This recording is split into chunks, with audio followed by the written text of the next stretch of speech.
nedelji kada je nezavisna međunarodna komisija predvođena izraelskim profesorom Gideonom Greifom objavila zašto smatra da se u Srebrenici dogodio strašan zločin, ali ne i genocid, odgovor Zapada Republici Srpskoj i Srbima stigao je preko Podgorice. Nije prijatno za zapadne zemlje koje su na priči o navodno 8.000 nevino ubijenih u Srebrenici gradili svoju politiku prema BiH i Srpskoj, pa još i preko Britanije pokušale da kroz Savez bezbednosti srpski narod proglase genocidnim, kad se neko usudi da ospori njihove takozvane činjenice. I to ni manje ni više nego vodeći istoričar Izraelskog instituta za holokaust Shem Olam. Ja sam Jevrejin i znam šta genocid znači, reče Greif nakon 2 godine rada nezavisne međunarodne komisije za istraživanje stradanja svih naroda u Srebreničkoj regiji u periodu 1992-1995. godine. Komisija je pre nekoliko dana predočila izveštaj na 1200 stranica u kom se detaljno obrazlaže zašto strašan zločin koji se dogodio u Srebrenici nikako nije genocid, kao i da broj bošnjačkih žrtava ne prelazi 3714. Govorio je naravno i o srpskim žrtvama, ali već je opšte mesto da se one u zapadnoj vizuri ne vrednuju isto, pa valjda zato ne treba na njih traćiti napore međunarodne pravde. Nalazi ovog izveštaja usmereni su pre svega prema pomirenju, istini i činjenicama i u cilju mira među svim narodima, poručuje Greif.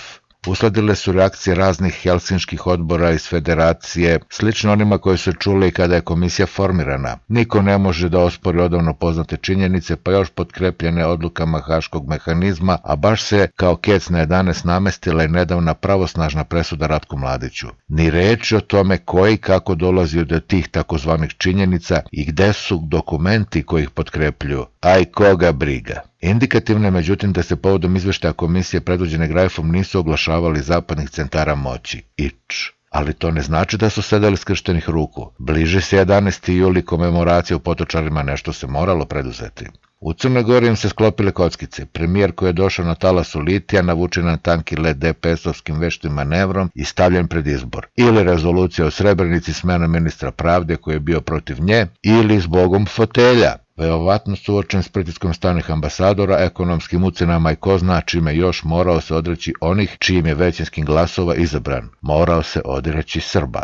Rezoluciju još malo upeglao amandmanom demokrata koji je kao politički korektan postao deo rezolucije i negde u fusnote pominje da je dokument osuda zločina genocida, a ne celog srpskog naroda. Time je za trunku smirio sopstvenu svest i završio agresorski posao. Da odatle vetar duva potvrđuje komentar State Departmenta koji je pozdravio usvajanje takozvane rezolucije. Stav Sjedinjenih Država o tom pitanju je dugotrajan i nepokolebljiv. To bolno poglavlje evropske istorije nikada ne sme biti negirano niti zaboravljeno, poručuju Vašingtonci.